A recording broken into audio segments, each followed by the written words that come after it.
Hello, this is Joseph Carlson, and this is episode 144 of Gaming with Grief, and I'm calling this episode Before Your Eyes and What Remains of Edith, Finch Early Impressions, because that's what it is. But before that, I want to remind you guys that this podcast will hit my website, www.gamingwithgrief.com, Monday morning at 7 a.m. So go there, leave a comment, let me know what you think of the show.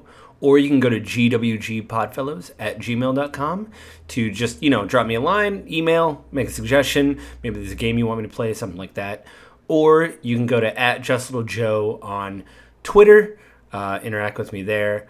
You can also find the podcast. Please subscribe on either Apple iTunes, the Google Play Store, or now I'm on Spotify. So go to those places and, rate, review, stuff like that. So, yeah, this is just a continuation of my early impression kind of podcast. There's two games I want to talk about today. The first one is called Before Your Eyes, which this is probably, if you don't know, when I do early impressions, I just kind of go over the nuts and bolts of the game and kind of basically the gist of everything. So I'll go over the developer and stuff like that, and then talk about my early impressions. And then the next episode 145, will be a spoiler cast for Before Your Eyes. But this will be a two-part episode right now, going over early impressions of Before Your Eyes, and then after the short break, there'll be early impressions of What Remains of Edith Finch, and then the following episode. So 145 will be a spoiler cast for Before Your Eyes. 146 will be a spoiler cast for What Remains of Edith Finch. This game came out, I wrote it down somewhere here, April, I guess I didn't write it down. I believe it came out in 2018. Hang on. You know what? I'm going to use the internet. It came out on April 7th, 2021. The developers were Goodbye World Games and was published by Skybound Games. Now, Skybound is, the way I understand it, they do comic games and stuff like that. They did some Telltale games from what I can see, like, The Walking Dead, things like that. But anyway, I played this on PC on Steam. It was $9.99. It's about 2 hours to finish, 3 hours to complete. There's a couple diverging choices, And GameSpot gave it an 8 out of 10. It's holding it at 77% on Metacritic, and on OpenCritic it's got an 84%. This is like a really heartfelt game. The idea is that, hence Before Your Eyes, like your life flashes before your eyes, they use your webcam, and they scan your face. There's a massive disclaimer. They don't record your information or sell it or share it. They're just using it for the game. They make sure that you're in frame of your webcam. They do a test with your webcam before you play the game. You calibrate it. And every time you blink, they record those blinks during the calibration to make sure it's right. If it's right, during the game, when you blink, the scene will change. So the setup of the game, and this is very open, so this isn't really a spoiler. The setup is you're going to atone for your life down a river. A kind of beaten up fox.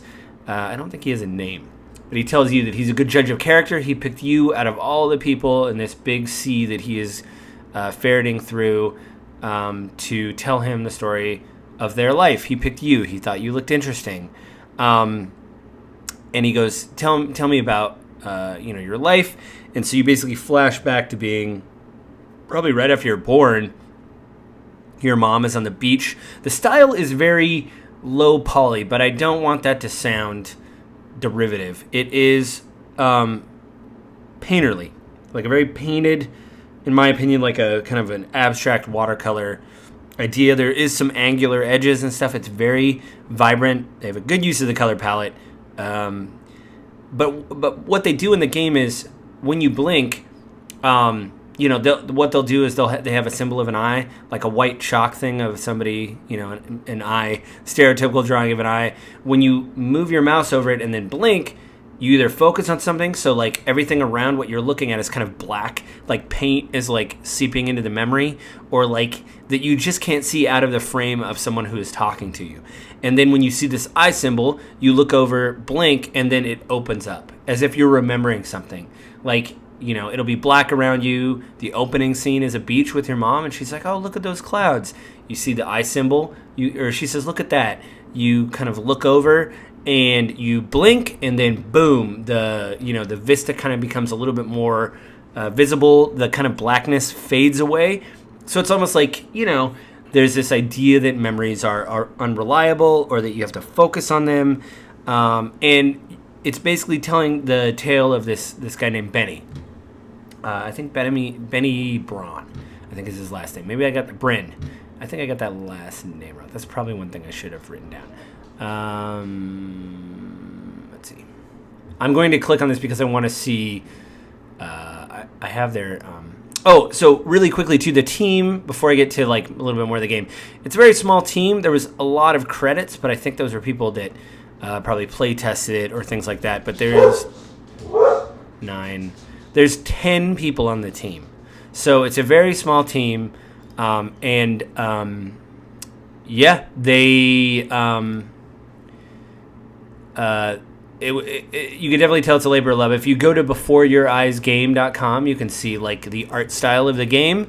They have some quotes here that I'm just going to read. It says right here, Before Your Eyes dates back to student project Close Your. They went on to receive awards at IndieCade and IGF. The quotes below are snippets of praise that Close Your received, which served as a motivation for the team to develop, as they said about making it into a full-length game, which became Before Your Eyes. There's some quotes here. Blink to move inexorably towards the grave. That's a little bit, I think, negative. It's just showing you that your memory and things are finite things that don't always stay intact. And using the camera to move the scene forward or move time forward, there was places in the game where somebody would be talking and I would blink and it would just totally cut them off and go to the next. You're moving forward in time, so you're a little bit older, but you would totally miss that conversation. Like, I don't know what they said because I blinked. And maybe some of you are listening to this thing and that's really frustrating, but it really makes you savor things. Like, there's also moments where you're trying to hide and you have to close your eyes, and there's a timer down below of like, basically keep your eyes open for this long. And there's some really shocking stuff in the game that they have to use either closing your eyes or, focusing on so much. If you focus on it there's an hourglass. If you focus on an event for a certain amount of time, then you can just watch the scene play out. I totally blown away by what the people were able to do with this game. Again, using the webcam is ingenious. I mean, I want to see if they use this idea, maybe in their next game. Unfortunately, it's only on Steam. It's about, like I said, $9.99. So you do got to put out for it, and you got to have your webcam hooked up. I heard it was on phones, but I couldn't find any evidence of that. I couldn't find it on the iTunes, the App Store, or anything like that. It would be pretty amazing with your camera phone. They might be working on that now. There's nothing on their website about it, but it's something where this is going to be like a shorter impressions because there's so much that I want to talk about in the spoiler episode, which I will get into next episode. So after this quick break, I will give my early impressions for What Remains of Edith Finch. And then, that gives you a little bit of time to play Before Your Eyes. It's only a 2-hour game. So, you know what? Don't listen to the episode if you don't want to spoil, because it is Before Your Eyes. Spoilers, I guess, for the spoiler episode was very moving. It was a very good game. But right after this quick break, we'll get right into What Remains of Edith Finch, my early impressions. And then, good. Well, we'll see you then.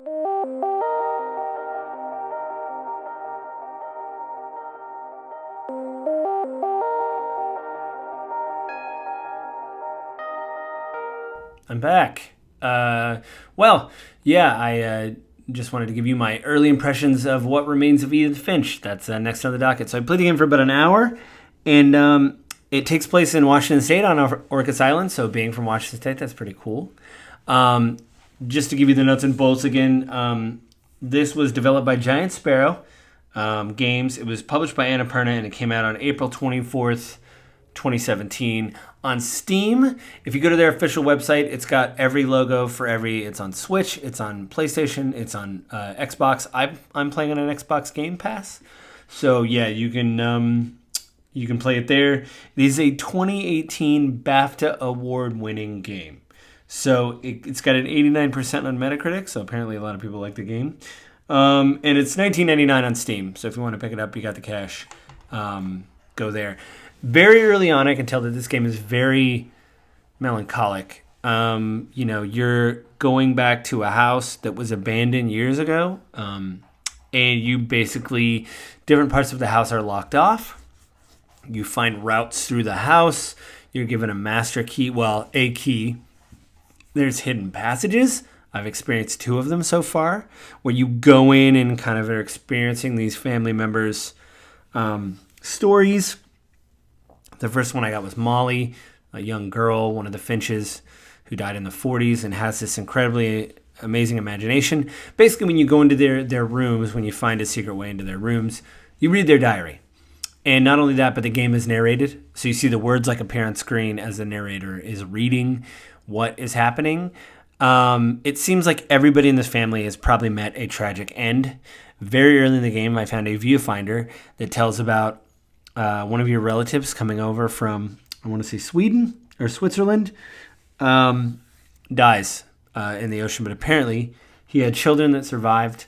And they come to Washington to start a new life and build a new home. It is believed that the family is cursed. The patriarch, the one who drowned, said that he thought it was the house, or at least, the land that he was on in Switzerland or whatever. So he wanted to go somewhere else. We kind of find out, I have a feeling that that's not really true, it is actually just the family. So this game is very short. I think it's only like 4 hours long. So I'll be finishing that up today. But there is this sad, melancholic thing. Apparently your brother died very young. Your grandmother lived at home. Later you see like a picture of a cemetery that looks like the sunken house that was dashed to the shore when they went, when the patriarch, the main patriarch, the Finches, tried to come up.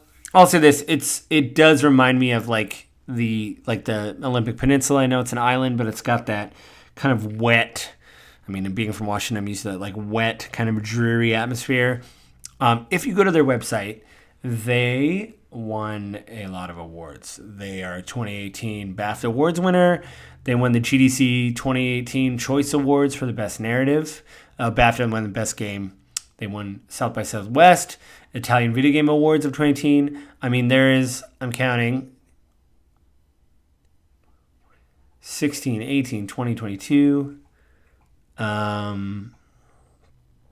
24, 26, 28, 29 awards on their site, everywhere from PC Gamer to IGN to, like I said, BAFTA, the Golden Joystick Awards for Best Storytelling, Best Indie Game.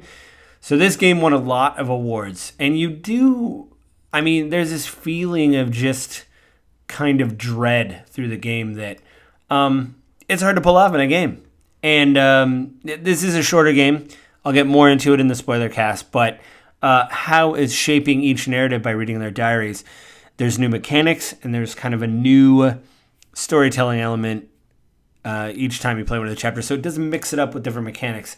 I think from what I've heard, and this is just what I've seen, each diary contains a new game mechanic to convey who the character is. So I'm going to look forward to diving into that. Again, this is just a really quickly early impressions podcast, but I think that's it this week, guys. I know it's a little bit shorter, but I just want to remind you guys that this podcast will hit my website, www.gamingwithgrief.com, Monday morning at 7 a.m. Please go there and let me know what you think of the show. Leave a comment below, or you can go to gwgpodfellows@gmail.com.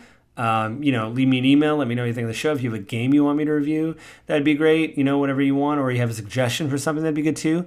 Please subscribe to the podcast on either Apple iTunes, the Google Play Store, or Spotify, or you can find me on Twitter @JustLittleJoe. And I know they say this every week, but I will try to get better about promoting the show and stuff like that. So I think with these early impressions out of the way, everybody have a good week, and I will talk to you guys next week. Stay safe. Bye.